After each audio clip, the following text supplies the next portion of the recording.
So as we've been talking about beams, we've been talking a lot about checking if they fail, checking our bending stress, checking our shear stress, checking lots of different values in our beams to make sure that they're going to hold up.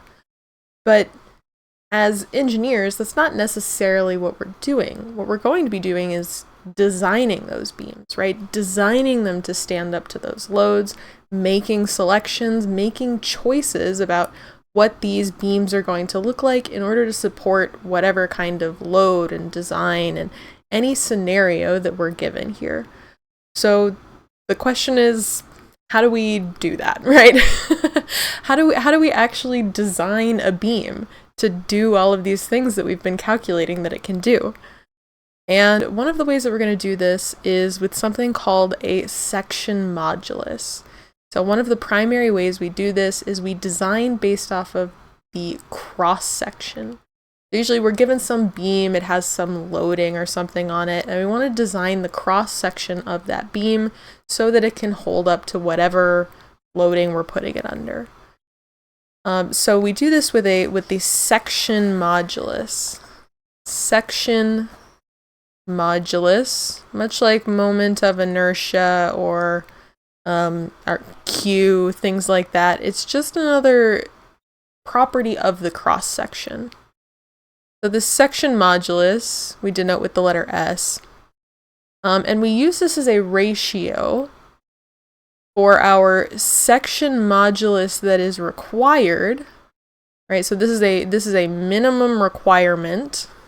Section modulus required is going to be the ratio of the maximum moment on that beam over the allowable stress, over that allowable bending stress. And that allowable bending stress could come from the material itself, like we could know that we want to make it out of aluminum or out of wood, out of some material, or it could come from a standardized design code.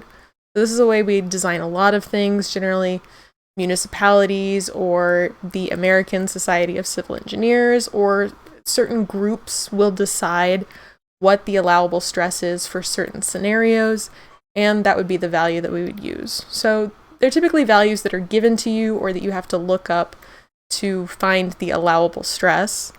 And then your maximum moment is usually found in our shear and moment diagrams, right? So we know what we want the beam to look like. We know the loading that's going to be on the beam.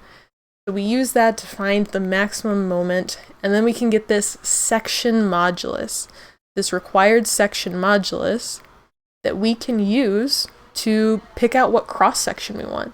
You know, do we want it to be I-shaped, T-shaped? Do we want just like a 2x4? Can a regular rectangular 2x4 get the job done?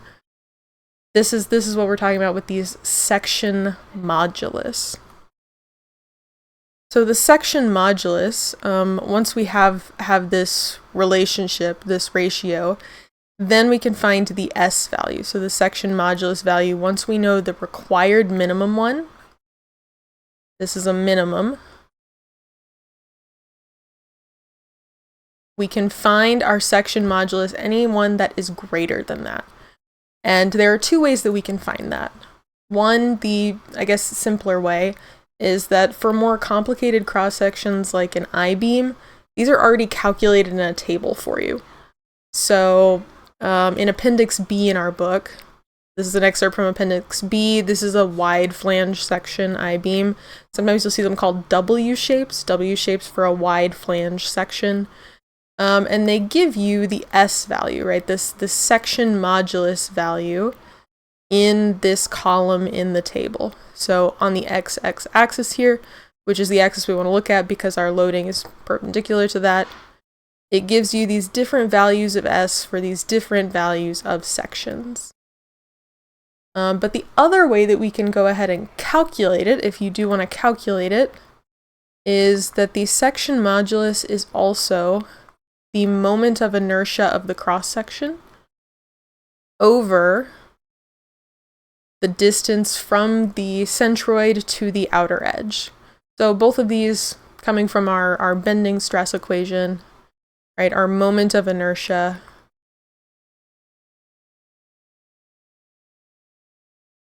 and that C value is the distance from centroid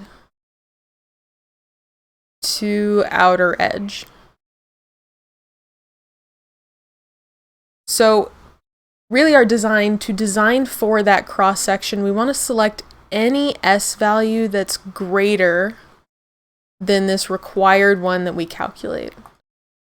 So this is really the only new parameter that we're talking about when we're talking about designing for these beams. And then it's still going to be going through and checking, does it not exceed the allowable normal stress? Does it not exceed the allowable shear stress? All of these things that we've been checking before, we're going to check with the section that we design, right? So with this section that we create, we choose, we go through and check that all of our calculations are going to match, everything is going to not be overloaded. Otherwise, we have to go back and reiterate, redesign, select a new cross-section until we find something that works for all of our parameters. We could be limited by shear stress, normal stress, deflection even. So we'll go through and check things as our parameters define.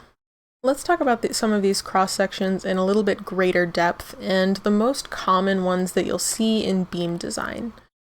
So the first most common one that you'll see are these steel sections. These are just one single piece of steel that have been rolled into this I-beam shape. So they're not welded or bonded, it's all one continuous shape together, not distinct shapes that have been bolted or put together. They started as one piece of metal, they are one piece of metal all together. And these you'll see sometimes called W shapes or wide-flanged cross sections. And the way that these are denoted is they have this label where you have the W, stands for the wide flange cross section, and then you'll see a number by another number. So this number by another number, this one is 18 by 46. This 18 by 46, 18 is an indicator of the depth of the section, so this shape like this. 18 is the depth, and this is the depth. This would be 18 inches, at least in a standard units. This would be in English units. This would be 18 inches of depth. It tells you how tall that section is. And then your second number here is going to be the weight per length. Weight per length. So in English units, this would be pound per foot. In this case, this would be 46 pounds per feet.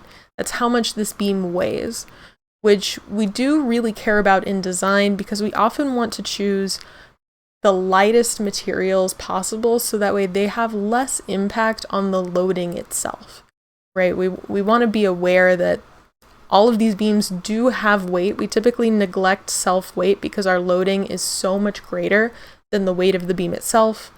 But it is important to note that generally heavier beams are going to be more expensive, and heavier beams are going to, add more to your load. So we typically want to design for lighter weight when we can, if all of our other needs are being met. So this is what our denotations on these wide flange cross sections are. So when you look them up in Appendix B, you're going to see that designation over here on the left side where it has the W, the flange, then it's that inches of depth times that pounds per foot, right? How heavy or light it is.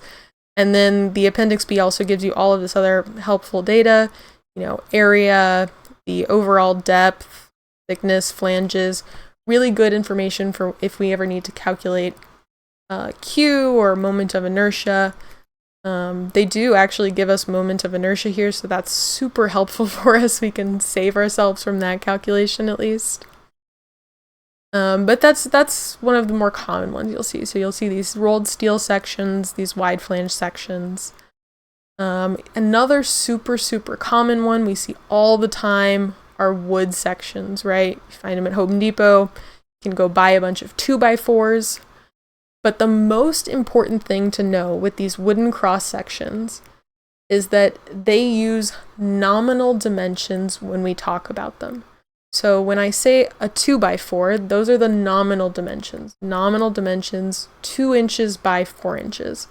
But that is not the actual size of the lumber, right? The actual size for a 2x4 is 1 inch by, or 1.5 inches by 3.5 inches. So a 2x4 is not a 2x4, right? 2x4 is actually 1.5 inches by 3.5 inches. And the reason this distinction is really important is because when we calculate the stress, we want to use the actual real life dimensions and not the nominal ones that are listed on the Home Depot website, right? We want to use the actual dimensions, use actual dimensions in stress calculations. Which I know is kind of confusing and annoying, but that's just the way that our lumber system works. It works on these nominal dimensions that are a little bit different from our actual ones. Use the actual ones. And then finally, the cross sections that we'll sometimes see are these built-up sections. So we talked about these a lot in our built-up composite sections section, where we were talking about spacing of the fasteners, and that is something we still need to consider here. If you want to use steel that is welded together or bolted together, or wooden box beams or glue laminated members that are connected together, all of those things are great, but we do have to check the shear stress in those fasteners. Right, we're going to have to check this shear stress. So that's our only important note in any of those built-up sections that might be a little different from just a piece of lumber or the steel wide flange sections. Let's talk about a kind of general procedure for how you might want to approach these design problems. So one is that you're usually given the load diagram. You usually know how we want this beam to be loaded. So our first step is going to be the shear and moment diagram. That's usually going to be the first step in all of these types of problems, is that once you're given that beam loading, we need that shear and moment diagram so we can find the maximum shear and the maximum moment. All right, so solve for anything you don't know. If you have any reactions that you don't know in the beam you're given, solve for all of those. Do your shear and moment diagrams so that we can see what the anticipated maximum shear and maximum moment loading is like. Then once we have this, we can go ahead and calculate what that section required is, right? What the required section modulus is using our maximum moment. Now, this may take some trial and error whether you're given an allowable bending stress or not. You may want to try out different materials. You may not know if you want a steel or a wood, but if one has a higher allowable stress, you might want to go with that one. So it may take trial and error. You may have to go through a few steps, find out that your design isn't working, and come back to these earlier steps, to this section modulus required, and calculate again using different values. So just be aware that that may happen. So we'll calculate our section modulus required, and then we're going to select a beam. Select a beam that has a section modulus that's greater than our requirement. And so this may have several options. You may have to choose between a T-shaped beam or a W shape or a rectangular wood cross-section. You may have several options here, and not every option may work. There's not always one right answer, and there are definitely several wrong answers that may not reveal themselves until you work out later through the problem, through your allowable bending stress, your allowable shear stress. So these problems do take some trial and error. So we select one with a section modulus that is greater than our required, but doesn't necessarily have to be much greater, right? We don't want to over-design, but we definitely can't under-design. We cannot under-design, but we don't want to over-design something too much. So something near our required section modulus, but greater. So once we pick out a beam shape that we want, we pick out the cross section that we want to confirm that this is going to work, right? So let's confirm our allowable shear stress.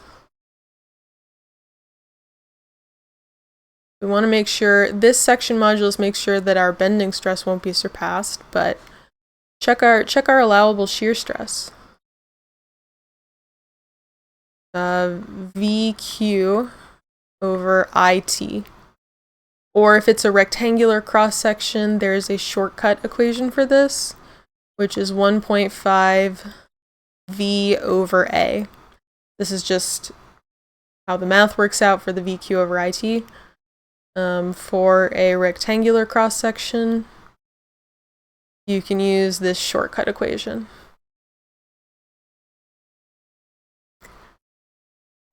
And then step 5, if your allowable shear stress is met, then we want to, then everything should be okay, right? So if we're under our allowable shear stress, then we have a good beam design. If not, we may need to make our allowable shear stress at the maximum and then back solve for the bending stress. Or if we have any fasteners, if we're using built-up sections, we're going to need to check any built-up sections.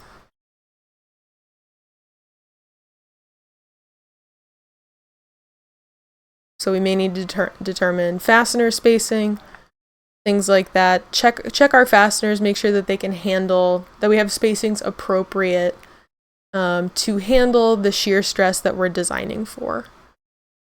So it's kind of a non-linear, I would say, right? There are definitely times where you may get to this point, you may get to the allowable shear stress, it doesn't work, and you need to come back and pick a new section and then repeat the process again. Sometimes you may already be given a cross-section. If you're given a cross-section, then you don't need this section modulus. Instead, you want to just check the bending stress and the shear stress.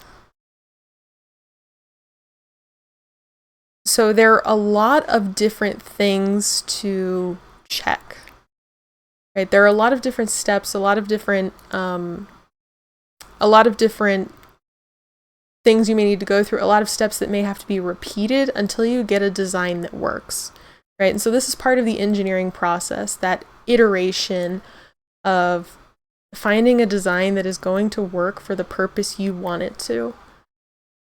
So let's take a look at some examples of how we might do this. In this example, we have a beam that we already know is going to be made out of steel. So we're given an allowable bending stress of 24 KSI and an allowable shear stress of 14.5 KSI, and we need to select an appropriate W shape. So we already know that we want this to be made of steel, we want it to be a W shape. What we need to know is which W shape will carry the load shown, right? Because again, if we look at Appendix B, there's a lot of options, right? There are a lot of different W shapes we can go with based on different weights, different depths, different sizes, different section moduli, so we need to decide, what shape is going to work for us. So what we're going to do is we need to, first of all, find our shear and moment diagrams, right? If we're going to use this section required equation so that we can find what section modulus we want for this W shape, we have to have that max moment.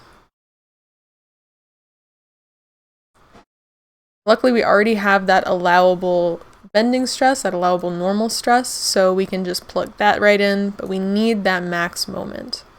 So we're given this loading diagram over here on the left side that is an overhanging beam with a 40 kip concentrated load and a 20 kip concentrated load.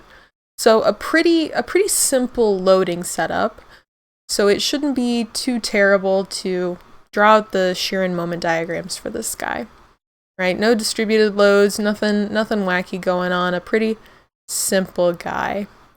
But you'll notice they did not give us any reactions for this, so we will have to call up our old friend statics and find our reaction forces here. Alright, so I'm going to go through it real quick, and then in the next examples I'll probably skip the finding the reactions part.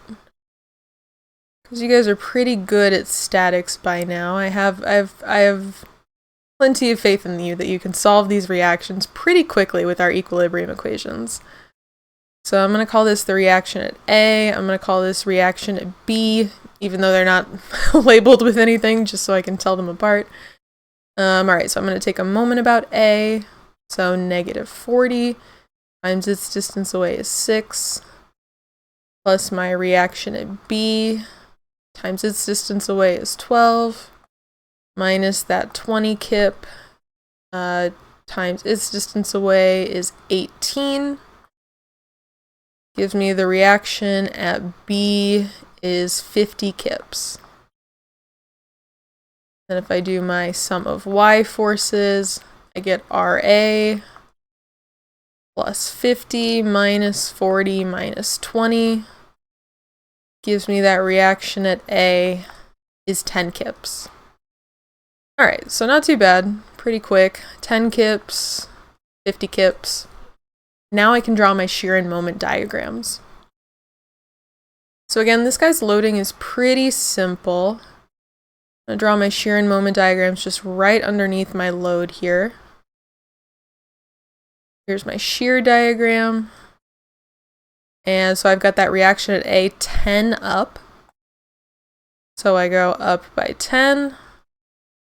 And then I have no loading until I hit that negative 40 kip. So then I drop down from 10 by 40 down to 10 minus 40 is negative 30.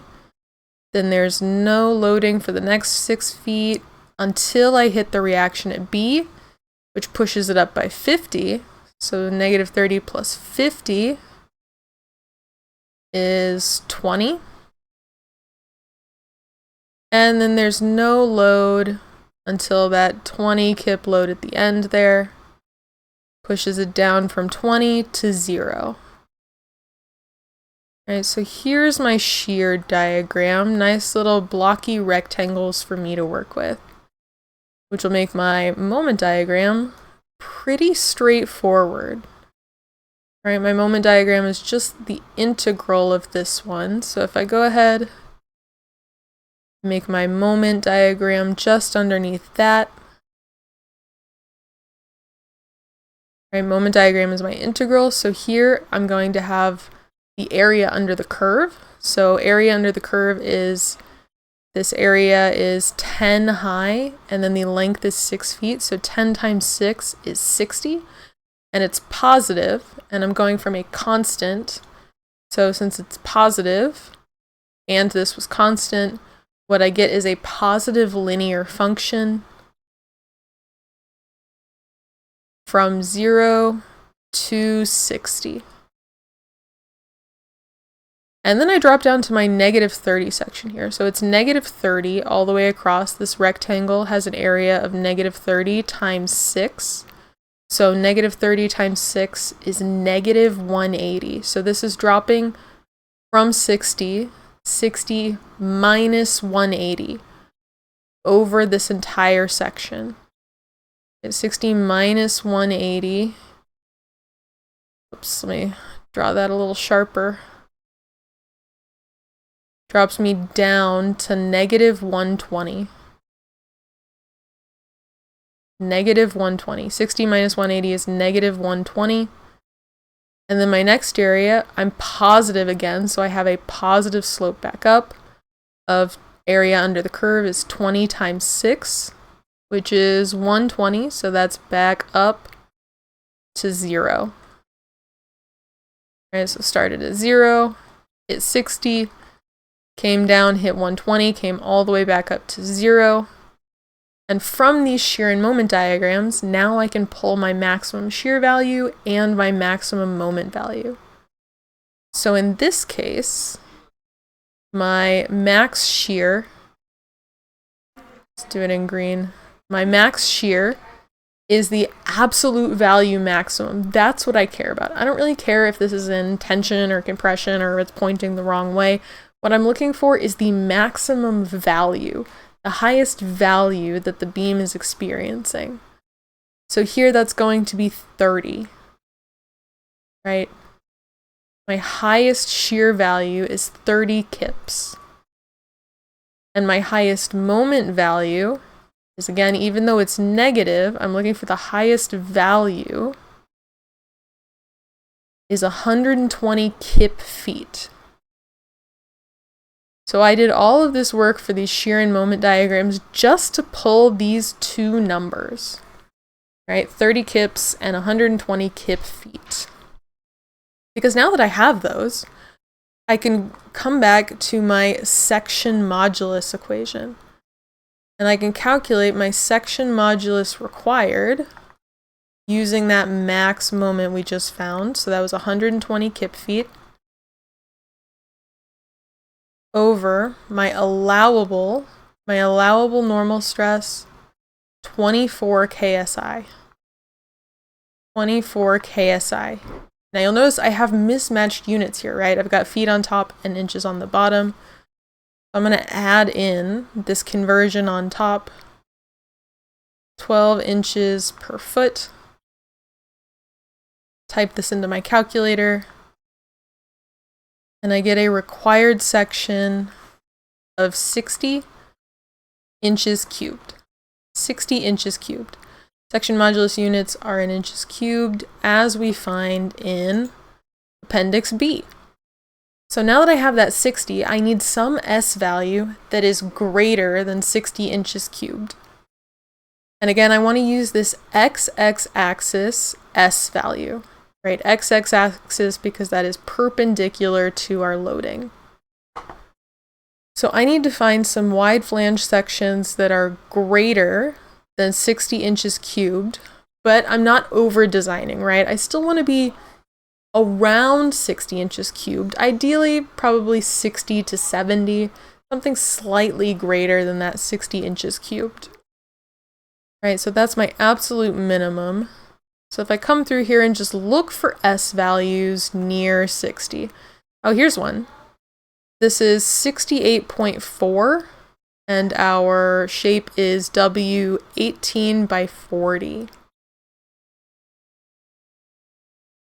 I'm gonna just note these down. I'm gonna jot them down. So we have 1840, and that had an S value of where was it? 68.4.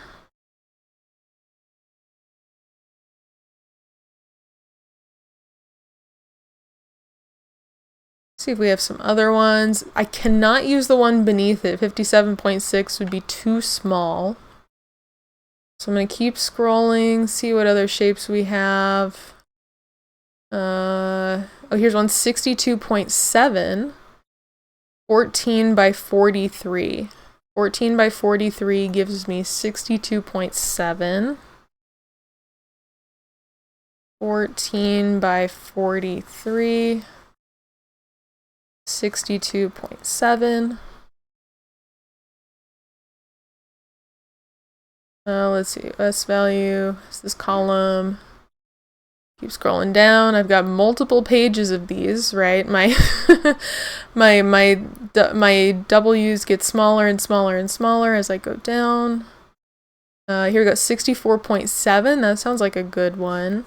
W12 by 50. 12, 50. What was that S value? 60. 64.7.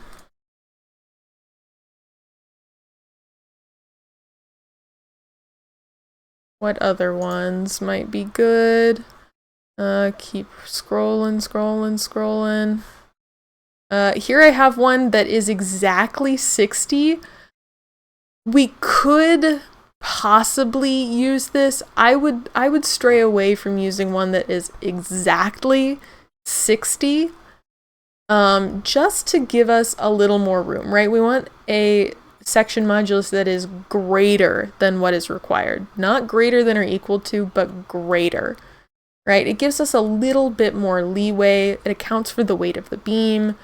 If we go ahead and do greater than. So I'm not going to include this 10 by 54. I think it's just too close for comfort for me. I would rather over-design than under-design. But I think I could manage this 60.4. 60.4 could be an acceptable option. So this is W8 by 67. It's pretty heavy. W8 by 67, and that has a section modulus of 60.4. So that seems like plenty of options. I've got 4 different options here for my W shape. Now what I need to do is pick one, right? Which sounds really simple. I mean, it sounds like I could just circle one and move on with my life. But we do need to check the shear stress and make sure that whatever our selection is can handle the shear stress that we're going to put it under. So I'm just going to use the first one that we picked out here and test that one. See if this one lives up to our standards. It is the lightest one out of the bunch. Remember, this second number here is pounds per foot, right? The weight of the beam in pounds per foot. So it weighs 40 pounds for every foot of length that we have.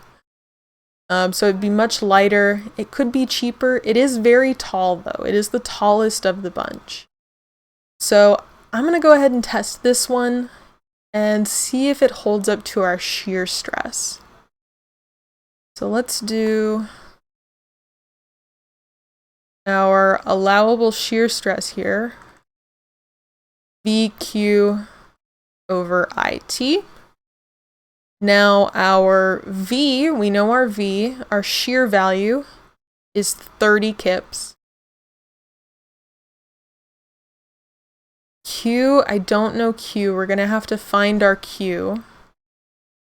I, moment of inertia, we can calculate, but again, our handy dandy appendix B does have the moment of inertia value, right? This I value here is our moment of inertia. So I'm just going to pull it from the appendix. I'm not going to bother calculating it since it's already given to me. And for the 18, was it 18 by 40? Is that the one we pulled? 18 by 40. That's second from the bottom here is 612. 612 inches to the fourth. And then the thickness value is the thickness at our point of interest. So our max shear stress occurs in the center. So if I draw my shape for my Q,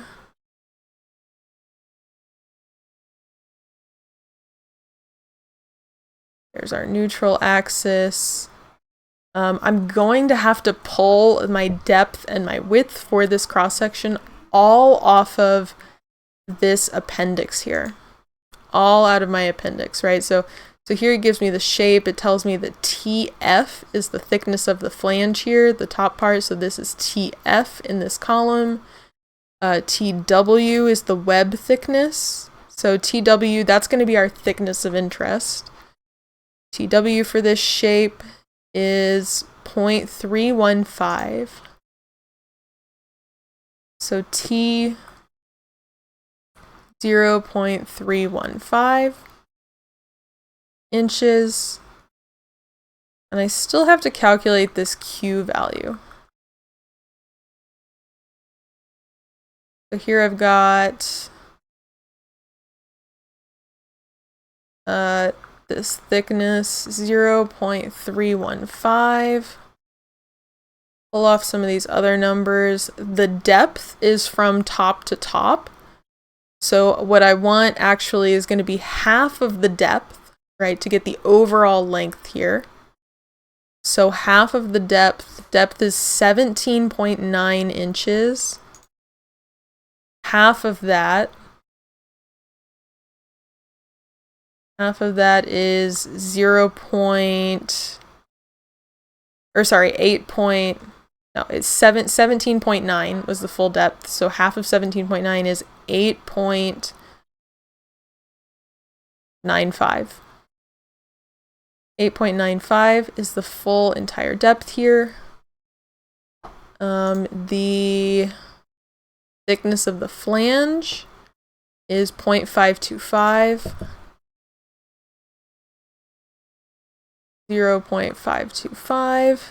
And then that width here is this BF value. BF is 6.015. 6.015. So now that I've pulled all of those values, I can find my Q, which is my centroid of each shape, times the area of each shape added together. So here I've got the centroid of my, let's do my top shape. Centroid of my top shape is going to be 8.95 minus half of this depth, so that I can get right in the middle here, minus half of that depth. And then times the cross-sectional area, so 6.015 times 0.525 plus the centroid of this shape is going to be that 8.95. I need to subtract off the width of this flange here and then do half of that. So 8.95 minus 0.525. And then divide that by 2 to find the center. And then multiply by the area of this guy. So that's 0.315 times this height here is 8.95 minus that width, 0.525, which is a lot to plug into my calculator to just find this Q value. But when I do that, plug it all into my calculator, I get something. I didn't actually write the value down. I only wrote down this goes in my Q. I only wrote down my final answer here for my shear stress. I don't have that calculation. So I put this whole entire Q thing in here, did the multiplication for my shear stress, and I ended up getting a shear stress of 6 KSI, which our allowable shear stress, as given, was 14.5 KSI. So since that is less than 14.5, we're okay. Our shear stress is great. It's less than the allowable. That's wonderful. That means that this beam is going to work for us. So this is a totally acceptable choice. We can say, all right, order the W18 by 40. Now that doesn't mean that any of these other choices are wrong, right? Any of these other 3 choices could have been totally okay choices. If we check the shear stress and they end up being less than that 14.5, they would also be correct answers. So when we're doing these designs, you know, in the real world, there's often more than one right answer for how we go about doing something. And this is one of the first cases you see where really any of these answers could maybe have been right. Any of these four, they could have worked out. They meet our section requirements. If they meet our shear stress requirements, we can pick those, and that's totally okay. Let's take a look at another example, but now with a laminated wood beam. So we're given this little setup where we have this laminated wood beam. He has two little legs that are concreted into the ground, and he's got a distributed load of 12 kilonewtons per meter on him. And so we know that our laminated wood beam has an allowable normal stress of 9 megapascals, an allowable shear stress of 0.6 megapascals. But what we don't know is the size of the cross-section of this beam. We know it has a height to width ratio of 1.5. So if this bottom has a length of A, then our height or if our length is A, then our height is 1.5 times A. So we want to find what the smallest width of the beam can be. So the smallest value of A that would be allowed for this beam. So our first things first is we're going to need our shear and moment diagrams.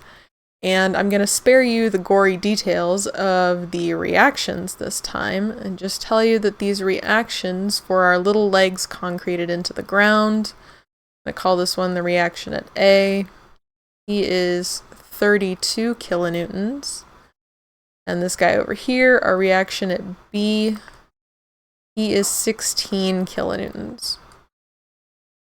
So now we're going to go and construct those shear and moment diagrams to get our maximum moment and our maximum shear. If I bring my diagram straight down here, it's just a distributed load all the way down, but we do have those reactions that come and interfere. So at the very end, we're going down by 12 kilonewtons per meter, and that goes out for 1 meter. So going down in a linear fashion, right? We had a constant distributed load. It becomes a linear negative because it's going down until we hit that reaction at A. And it went down by 12 kilonewtons per meter by 1 meter is negative 12.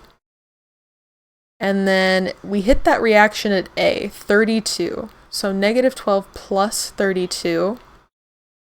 I'm going to shoot that up to 20.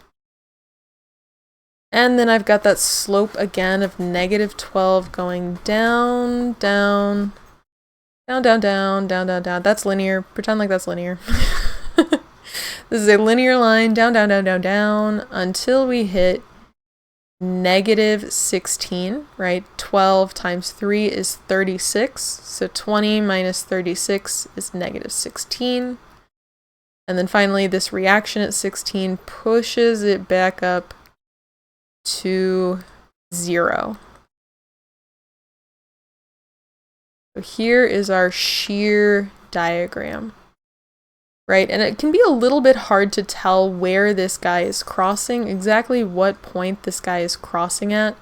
But we know we have this slope of negative 12 per meter. So we know if we go down by, if we're going down from 20, I move over by 1 meter, I go down by 12. So that would mean, 1 meter away, I am, this point would be 8.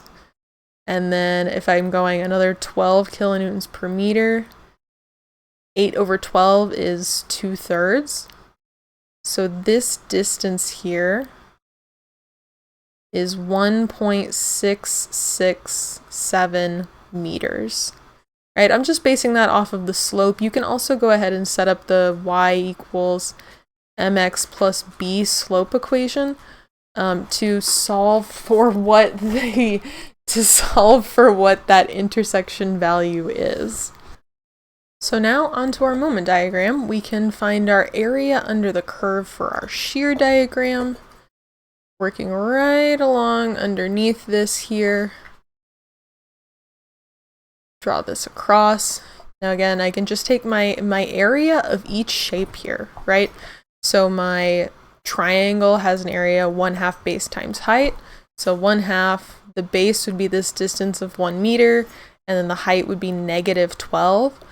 So what you're going to see is a curve, right? We're going from a linear to a parabolic curve.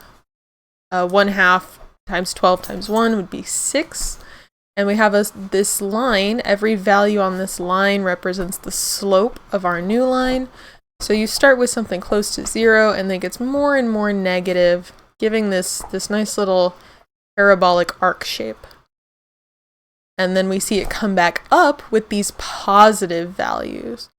So now we come back up until we hit a maximum at this point where we cross 0. So we go up from -6, have a maximum, this point where the shear diagram crosses 0, and then come back down. The way we calculate this value is we're going up from our -6. Area under this section is 20 times 1.66 times a half, right? 1/2 base times height.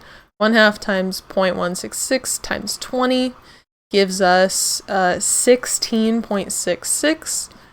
And so we add that to our -6 for a maximum moment of 10.67. And then as you can see, our shear diagram drops down into the negatives. So now we're going to drop down to negative slope values until we hit 0, which of course is going to be the 1/2 base times height of this triangle is -10.67. So I'm hoping that we've done enough of these shear and moment diagrams now that these feel kind of intuitive. At least these shapes and the directions on these shear and moment diagrams. It may take you more steps. You may still feel more comfortable with using the equation method. That's totally fine. That's totally okay if you are. But as long as you're feeling a little more comfortable with these, you're kind of getting these by this point. So that gives us a max shear of 20 kilonewtons and a maximum moment value of 10.67 kilonewton meters. So now that we have those values, we can go ahead and do our required section modulus. That's our max moment over our allowable stress, which in this case, 10. Well, I'm going to convert this into newtons. So 10,667 Newton meters over the allowable is 9 times 10 to the 6th pascals, right? A megapascal is 10 to the 6th, 9 times 10 to the 6th pascals. So my section modulus required, when I punch this in, I get a required section modulus of 0.001185 meters cubed, right? A pascal is just a meter squared, or a newton per meter squared. So when I do that division, I get meters cubed. So now we also know the alternate definition of our section modulus, which is moment of inertia over the distance from the centroid to the outer edge. So I can go ahead and plug this value into this equation and back solve for my A value. So that's what I'm going to go ahead and do here. 0.001185 equals my moment of inertia for my rectangle, 1/12 base times height cubed. I'm just plugging in based on this cross section over here, the A's. And then that C value, again, distance from the centroid to the outer edge, is going to be half of this, right? 1.5A over 2. When I go ahead and simplify this, I can solve for that A value. right? So I can simplify this. I can say A cubed is 0.00316. So that gives me an A value of 0.1468 meters.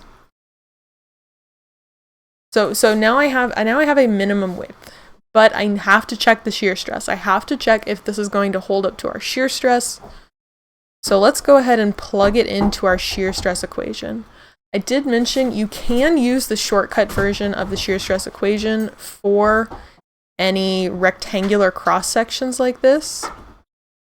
So we can use allowable shear stress is 1.5 shear over cross-sectional area. Right? This shortcut equation only works for rectangular cross sections, but it is going to save us a bunch of time. Right? I don't need to calculate a Q value or anything. It's already built in. I can say 1.5. My max shear we said was 20 kilonewtons. That's 20,000 newtons over a cross-sectional area of, what was it? 1.58 times A. So 1.5, my A value that we found, times the A value that we found, gives me a shear stress of 0.93 megapascals. And what was my allowable? Oh, my allowable was 0.06 megapascals. Well, that's no good. We don't want that. That is greater than our allowable, which means this cannot be our minimum, right? This value does not work. Does not work, exceeds our shear stress. So our shear stress is actually the limiting factor in this case. So what we're going to do instead is let's go ahead and calculate up to our max shear stress value. So let's use the same equation, but now we're going to say, all right, we know we're limited by shear stress. I'm going to use a different color. Let's do blue. All right, so I know my allowable shear stress is 0.6 megapascals, and that's 1.5 B over A. But now instead I'm going to substitute in those A's, right? I'm going to solve for A again. Now that I know that this is my limiting factor, 1.5 times 20,000 newtons over 1.5 A times A. That's the cross-sectional area there. I can solve this for my A value now, and I get A is 0.183 meters. So this is actually my minimum acceptable width, right? I know it's going to stand up to that bending stress, because my bending stress can handle a smaller cross-section, right? It's perfectly fine. My section modulus is perfectly fine with a smaller cross-section. So if I pump up that number anymore, if I make it any wider, all it does is make my section modulus larger, which is good, right? That was the minimum requirement. So since this is larger, this is the value that I have to go with. This 183 millimeters of width, right? So you do sometimes have to double check things, backtrack, check things in a different way. If one way is not acceptable, you have to go to the minimum acceptable value, right? So this one is lower, but not acceptable for shear stress. So we have to go with this minimum acceptable width of 0.183 meters. So for this last example that we're going to look at, I want you to see if you can work through it on your own. Here's our setup though. Our setup is we're already given a beam and a cross section. We're told, hey, we have this beam, it's going to be made of wood, it has this T-shaped cross section that somebody else has already selected.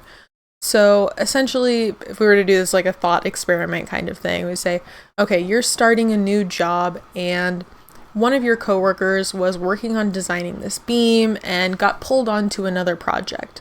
So this is the information that you're given from them that you need to go and verify and then go ahead and finish out everything that he was working on.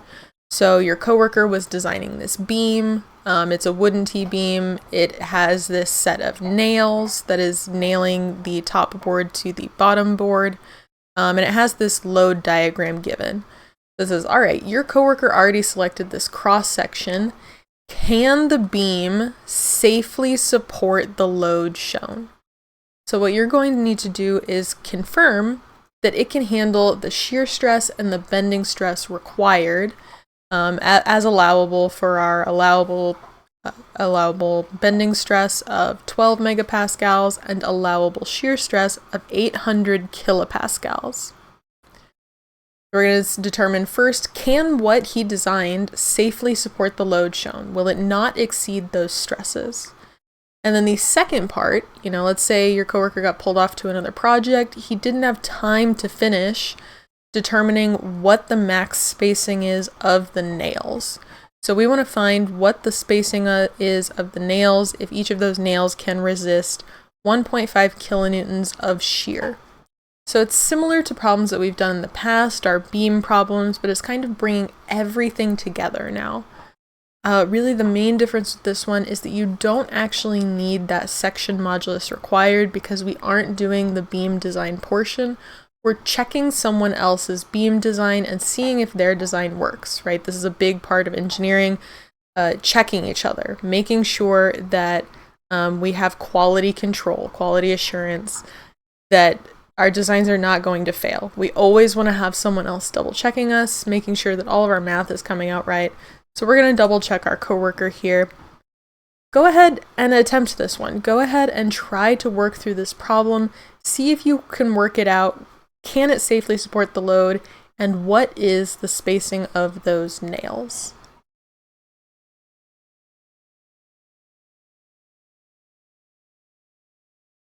Alright, I hope you did pause the video to try to walk through this on your own, but we will go through and talk about it so you can kind of see what the steps are, compare your answer to what I get here.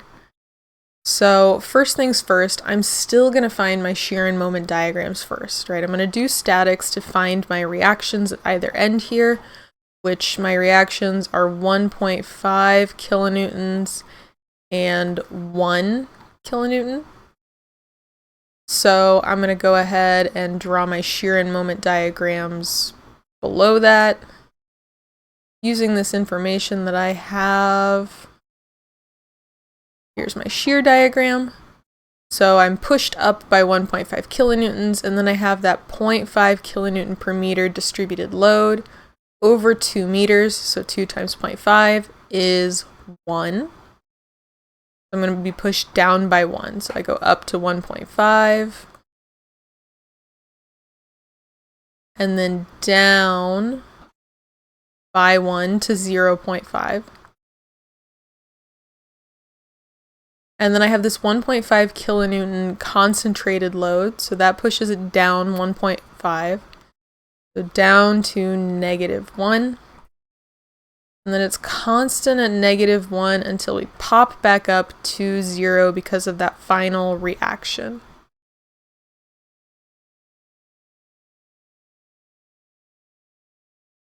Alright, so that takes care of our shear diagram. To get our moment diagram, all we'll do is integrate. Alright, take our area under the curve. This guy, he's a lot easier to split up into a triangle and a rectangle than to try to do this trapezoid. So a rectangle of 0.5 times 2 meters, and then the triangle on top is 1 times 2 meters times 1/2. So what that gives me is, what is that? 2 times 0.5 is 1. And then 1/2 times 1 times 2 is also 1. So 1 plus 1 is 2. Wow, that's about as simple as we can make it in engineering. So I go up to here, I go up to 2. And then I have this drop down into the negatives, right? -1 times 2 meters goes down in a linear fashion to 0. So my max moment is 2 kilonewton meters. 2 kilonewton meters. Max shear is going to be 1.5 kilonewtons. Now I can take those values and check my shear and check my normal stress, right? Check my shear stress, check my normal stress. So for my shear stress, we'll go ahead and do it down here. My shear stress, I had an allowable shear stress of 800 kilopascals. 800 kilopascals. And I know that that is VQ over IT. And then my allowable bending stress was 12 megapascals. 12 megapascals. And that is MC over I. So I'm going to go ahead and find all of the section properties that I need off of my T-shaped cross section, because it looks like I'm going to need a bunch of stuff here. So we're going to have to check both of these. Solve both of these, see what they come out to. As for my section properties here, what am I going to need? I'm going to need my moment of sorry, excuse me. I'm going to need my moment of inertia, as well as my Q value and my T. So we're going to find, first of all, our centroid. Right, we're going to need our centroid to find that Q value. So let's find our centroid first of this guy. So centroid is going to be, the center of my bottom one is 100 millimeters. That's 100 up from the bottom. I'm using the bottom as a reference. Times the area, 200 times 30, plus the centroid of my top guy here is 200 plus 15, times the cross-sectional area, all over the area. Oops, sorry, the area added. So 30 times 200 plus 30 times 200 for each of those two shapes. Punch that into my calculator, and I get a centroid of 157.5 millimeters. Right, all of these are in millimeters, so I'm up at 157.5 millimeters. Do my next cross-sectional property is my moment of inertia for the entire cross-section here. So that's my parallel axis theorem. 1/12 base times height cubed plus AD squared. I do that for each individual section here. 1/12 for my bottom one. 1/12 base is 30. Height is 200 cubed plus the area, 200 times 30, and then d squared. My d squared value is the distance between the centroid of the shape to the actual centroid. So 157.5 minus 100 squared. Plus my top shape values, base is 200, height is 30 cubed, plus area, 200 times 30, and then d squared. In this case, our d, distance from centroid of the shape to overall centroid, 215 minus 157.5 squared. Plug all of that into my calculator to get a moment of inertia of 60.125 times 10 to the 6th millimeters to the 4th. So I've kept everything in millimeters so far. I haven't converted over to meters yet, just for these section calculations. Then I need to find my Q value, or call the Q value, that's this cross-sectional area maximized at the neutral axis. So from my neutral axis, which is the centroid, if I do 200 minus this 157.5, I get this distance here, right? So from my centroid here, the neutral axis, 200 minus 157.5 is 42.5. This distance is 30. This is 200. This one is 30. So I'm going to go ahead and get my Q value. Right? Sum of centroid of each shape times the area. So for Q, my area for the bottom shape is 30 times 42.5. And then the centroid value for that is going to be halfway through here. So that's 42.5 over 2. I'm going to add on the centroid for my top shape. The area is 30 times 200. And then this centroid is located at 42.5 plus 15, right? Halfway through the 30. That gives me that value for a Q value of, and this is the maximum Q value, right? Because I'm taking it at the neutral axis. 372,094 millimeters cubed. And I think those were all of the ingredients that I needed in order to plug these in to our shear stress equations. Make sure that they are both lower than the allowable stresses. So our 800 kilopascal shear stress is, our max shear is 1500 newtons. Q we just found, it was that big number over here, millimeters cubed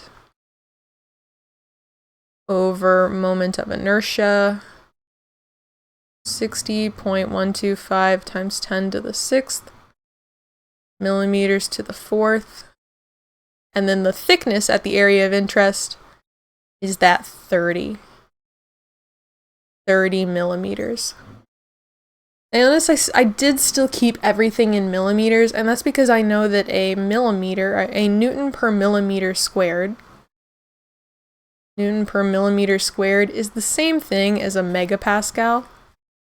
And I know that I have this shear stress value, 800 kilopascals is 0.8 megapascals. So when I plug this into the calculator, I automatically get my answer in megapascals, which is 0.31 megapascals, which is less than our allowable value of 0.8. So hey, yay, okay, excellent. So we don't exceed shear stress, so our shear stress is okay. Let's check our bending stress. So our maximum moment, 2000 Newton meters. My C value, distance from the neutral axis to the outermost edge, is going to be the centroid value in this case, which this one, do I want to convert this one all over to meters? I don't think so. I think I want to convert this one all over to millimeters. So I'm actually going to convert this Newton meters over 1000 millimeters per meter. So now this value is in millimeters. I'm going to keep my C value in millimeters, 157.5 millimeters, so that way I don't have to convert moment of inertia. And I still get megapascals in my answer. Punch all that in the calculator. I get 5.24 megapascals, which again is less than the value of the 12 megapascals. So these are both okay. So my coworker's design was correct. You know, it was a good design. I'm lower than all of the allowable stresses. So great design. Good job to my coworker. Now to finish out his design, I need to determine the spacing of the nails. So there can be a couple of approaches to this. One is that you can, if you wanted to, design the nail spacing for each individual load region, right? The nail spacing is going to be different for the different level of shear. So for example, in the first section here, we would want to design to a shear level of 1.5, but if we wanted to, in this second loading section, we could just design to a shear level of 1. And we could do that if we wanted to, you know, save on nails, save on cost by having it spaced out a little bit more on that right-hand portion of the beam. Otherwise, we can use the same spacing for the whole beam, just over-design it to the 1.5 shear. But you kind of have that option there. So I'm going to go ahead and just design it to this 1.5 kilonewton shear. I'm going to go ahead and, do I need any of this? I'm just gonna delete it. What could go wrong? Clean slate. Let's design the spacers here. All right, so we said we needed to design our spacers for this cross section here. There's our nail going through it. So we want to design the space between the nails. And so if this goes back, here's our next nail.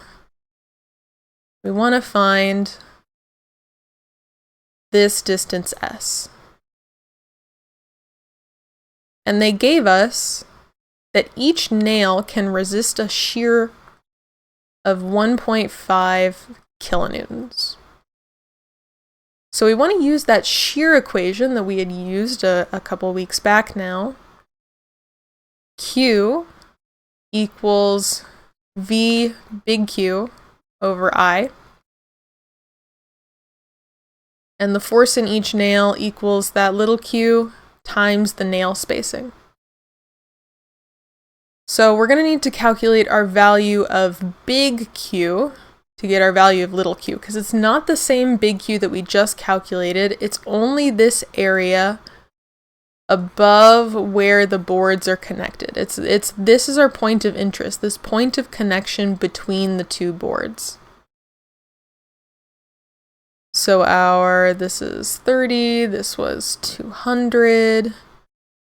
So our big Q value is the area, 30 times 200 times the centroid distance away. We said this was 42.5.